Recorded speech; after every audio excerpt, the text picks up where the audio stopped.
ॐ श्रीदुर्गायै नमः। श्रीदुर्गाष्टोत्तरशतनामस्तोत्रम्।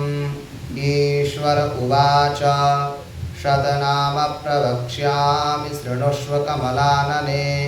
यस्य प्रसादमात्रेण दुर्गा प्रीता भवेत् सती। ॐ सती साध्वी भव प्रीता भवानी भवमोचने।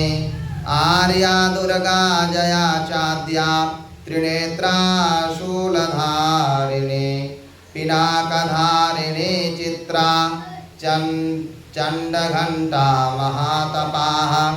मनोबुद्धिरहङ्कारा चित्तरूपा चिताचितिः। सर्वमन्त्रमयी सत्ता सत्यानन्दस्वरूपिणी। अनन्ता भाविनी भाव्या भव्या भव्या सदा गतिः। शाम्भवी देवमाता च चिन्तारत्नप्रिया सदा।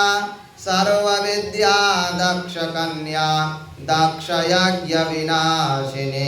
अपर्णानेकवर्णा च पाटला पाटलावती। पट्टाम्बरपरिधाना कलमञ्जीररञ्जिनी। अमेयविक्रमा क्रूरा सुन्दरी सुरसुन्दरी। वनदुर्गा च मातङ्गी मतङ्गमुनिपूजिता। ब्राह्मी माहेश्वरी चैन्द्री कौमारी वैष्णवी तथा। चामुण्डा चैव वाराही लक्ष्मीश्च पुरुषाकृतिः। विमलोत्कर्षिणी ज्ञाना क्रिया नित्या च बुद्धिदा। बहुला बहुलप्रेमा सर्ववाहनवाहना।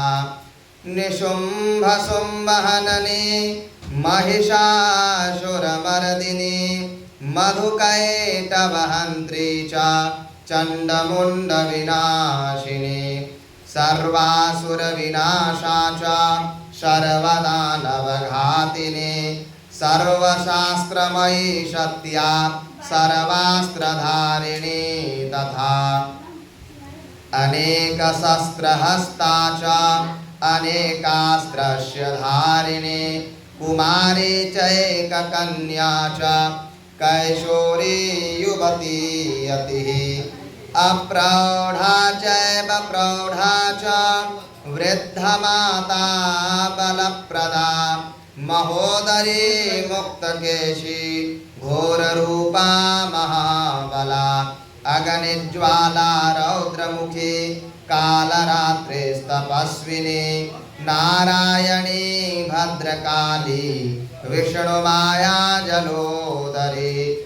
शिवदूते कराले च अनन्ता परमेश्वरे। कात्यायनी च सावित्री प्रत्यक्षा ब्रह्मवादिनी।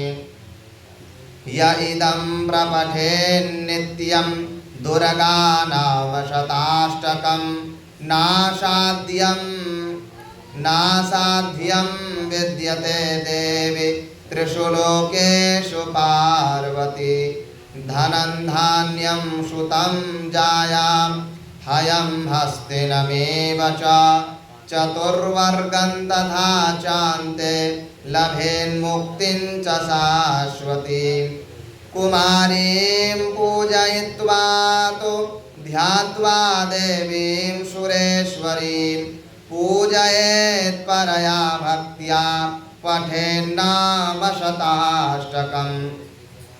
तस्य सिद्धिर्भवेद्देवी सर्वैः सुरवरैरपि। राजानो दाशतां यान्ति राज्यश्रियमवाप्नुयात्। घोरोचनालत्तककुङ्कुमेन सिन्दूरकर्पूरमधोत्रयेण। विलेख्य यन्त्रं विधिना विधिज्ञो भवेत् सदा धारयते पुरारे। भौमावास्या निशामग्रे चन्द्रे